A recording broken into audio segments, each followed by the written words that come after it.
नमस्कार दोस्तों, मेरा नाम है अंशुमन नायक और आप सभी का बहुत बहुत स्वागत है इंडियन डिफेंस न्यूज की डिफेंस टॉक सीरीज में, जहां पर हम रोज नए नए डिफेंस अपडेट्स के बारे में बात करते हैं। तो चलिए देर न करते हुए आज की वीडियो शुरू करते हैं।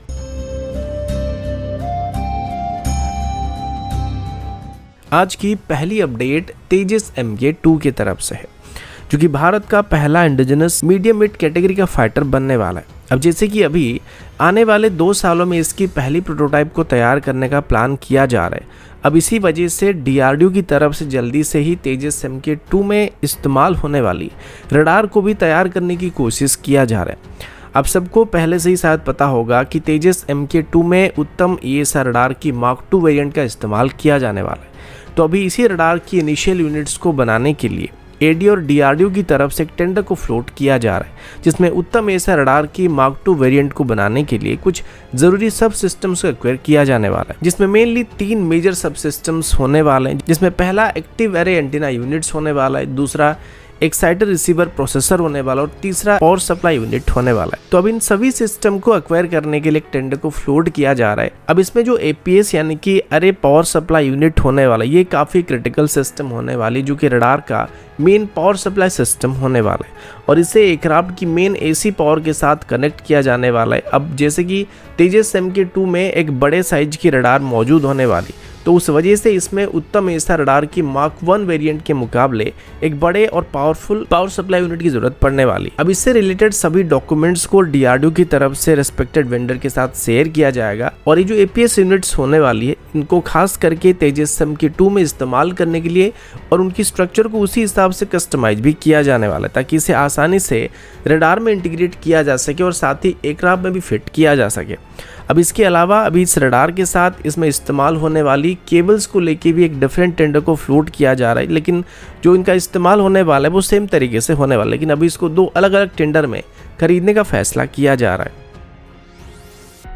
अगला अपडेट इंडियन नेवी की तरफ से है। पिछले हफ्ते मैंने आप सभी को बताया था कि हमारे डिफेंस मिनिस्टर राजनाथ सिंह जी के द्वारा रिसेंटली इंडियन नेवी की एक वेरी लो फ्रीक्वेंसी स्टेशन को इनॉग्रेट किया गया था। ये स्टेशन तेलंगाना की विकाराबाद में मौजूद है। यहाँ पर 3 500 मीटर की हाइट की कम्युनिकेशन टावर को सेटअप किया गया था, जो कि आगे चल के हमें लो फ्रीक्वेंसी कम्युनिकेशन में मदद करने वाले हैं। अब आप सबके मन में ये सवाल आता होगा कि वेरी लो फ्रीक्वेंसी टावर या स्टेशंस को इंस्टॉल करने की हमें क्यों जरूरत पड़ रही है। तो आमतौर पर इस तरीके की वेरी लो फ्रीक्वेंसी स्टेशन का इस्तेमाल सबमरीन के साथ कम्युनिकेट करने के लिए किया जाता है। खास करके न्यूक्लियर सबमरीन या SSBN के साथ कम्युनिकेशन को एस्टेब्लिश करने के लिए इस तरीके की वेरी लो फ्रीक्वेंसी स्टेशन का इस्तेमाल किया जाता है, क्योंकि ये सबमरीन स्ट्रेटेजिकली डिप्लॉय किए जाते हैं और ये लगातार कई महीनों तक पानी के अंदर रहते हैं और काफ़ी गहराई में रहते हैं, जिस वजह से ऐसे कंडीशन में अगर कोई इन्फॉर्मेशन को हमें उन सबमरीन के पास पहुंचाना होगा तो वो आम फ्रीक्वेंसी की मदद से वहाँ पे नहीं भेजा जा सकता है, क्योंकि आम फ्रीक्वेंसी जिसमें हम नॉर्मली कम्युनिकेट करने की कोशिश करते हैं ये पानी के अंदर इतनी गहराई तक नहीं जा सकता है, जिस वजह से इसके लिए वेरी लो फ्रीक्वेंसी का इस्तेमाल किया जाता है, जिसका वेवलेंथ काफ़ी लंबा होता है, जिस वजह से ये आसानी से पानी के अंदर भी ट्रैवल कर पाते हैं और इस तरीके से सबमरीन बिना स्नॉर्कल किए या सरफेस में आए हमारी सिग्नल को रिसीव कर सकता है, जिससे दुश्मन को सबमरीन की लोकेशन के बारे में पता नहीं चलता है। अभी जैसे कि हम हमारी न्यूक्लियर SSN और न्यूक्लियर SSBN की फ्लीट को इंक्रीज करने की कोशिश कर रहे हैं और आने वाले 2 से 3 सालों में हमारे पास 4 न्यूक्लियर SSBN मौजूद होने वाले, तो इनको स्ट्रेटेजिकली डिप्लॉय करने के लिए स्टेशन काफी जरूरी होने वाला है। और अभी बताया जा रहा है कि 2027 तक स्टेशन को फुली ऑपरेशनल करने का एम रखा जा रहा है और आगे चल के हमारी C4 ISR नेटवर्क का भी एक हिस्सा होने वाला है, जो कि हमारी ब्रॉडर मैरीटाइम सर्विलेंस प्लेटफॉर्म का एक मेन पिलर बनने वाला है। अगला अपडेट मार्कस यानी कि इंडियन नेवी की एलीट स्पेशल फोर्सेस यूनिट के नेट टेस्ट के बारे में। मार्कस की तरफ से अभी पोर्टेबल रिकॉनेंस सिस्टम यानी कि होवरवी का टेस्टिंग करना शुरू किया जा चुका है, जो बेंगलुरु की एक स्टार्टअप कंपनी जुलू डिफेंस की तरफ से डेवलप किया गया है। मार्कस जो अपनी मैरीटाइम ऑपरेशंस में एक्सेप्शनल कैपेबिलिटीज के लिए जाने जाते हैं, वो होवरवी के ऑपरेशनल इफेक्टिवनेस को मैरीटाइम एनवायरनमेंट्स में भी इवेल्युएट करने की कोशिश कर रहे हैं। होवरवी एक ब्रेक थ्रू इनोवेशन है रिकॉनेंस टेक्नोलॉजी में, जो एडवांस सिचुएशनल अवेयरनेस को एक कॉम्पैक्ट और पोर्टेबल पैकेज में ऑफर करता है।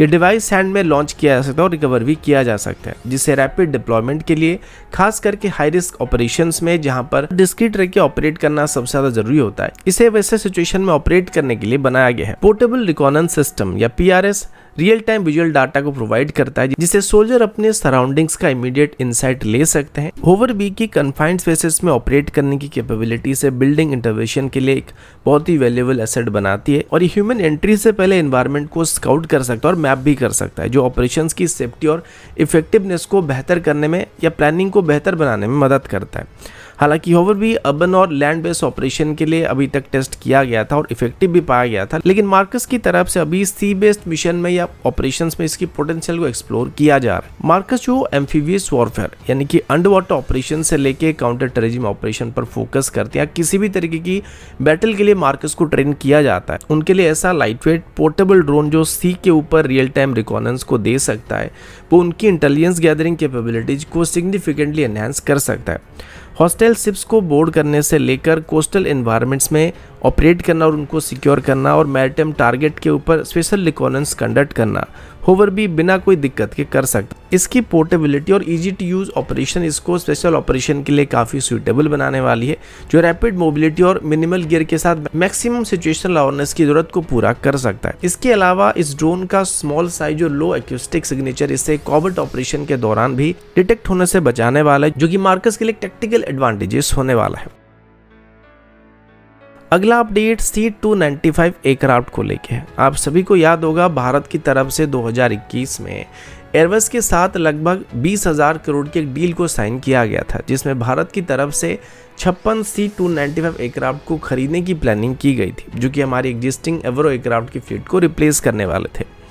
इनमें से पहले 16 डायरेक्टली एयरबस की स्पेन वैली फैसिलिटी से बनकर भारत को डिलीवर होने वाले थे और बाकी 40 टाटा और एयरबस की जॉइंट फैसिलिटी जो भारत में बनाया जाने वाला था, वहां पे मैन्युफैक्चर होने वाले थे। इसको लेके पहले से ही बड़ोदरा में टाटा और एयरबस की एक मैन्युफैक्चरिंग फैसिलिटी को बनाया जा रहा था और आज फाइनली इसको प्राइम मिनिस्टर नरेंद्र मोदी जी और उनकी स्पेनिश काउंटर पार्ट के द्वारा इनॉग्रेट कर दिया गया। इसी अवसर पर स्पेनिश पीएम संचेज का कहना था कि ये भारत और स्पेन की बायलैटरल रिलेशन को बेहतर करने में काफ़ी मदद करने वाली है और साथ ही भारत में बनने वाले C-295 एयरक्राफ्ट की पहली यूनिट को 2026 तक इंडियन एयरफोर्स को डिलीवर किया जाने वाला है। इसके अलावा एक दिन पहले ये बात पता चला है कि अभी भारत की तरफ से 56 के बाद एडिशनल 12 C-295 एयरक्राफ्ट को खरीदने के लिए भी एयरबस के साथ नेगोशिएट किया जा रहा है। मेनली इन एयरक्राफ्ट को इंडियन नेवी और इंडियन कोस्ट गार्ड की तरफ से ऑपरेट किया जाने वाला है और इंडियन एयरफोर्स की तरफ से इन एयरक्राफ्ट को खरीदने के बाद इंडियन नेवी और इंडियन कोस्ट गार्ड की तरफ से भी इनकी मैरिटाइम वेरिएंट को अपनी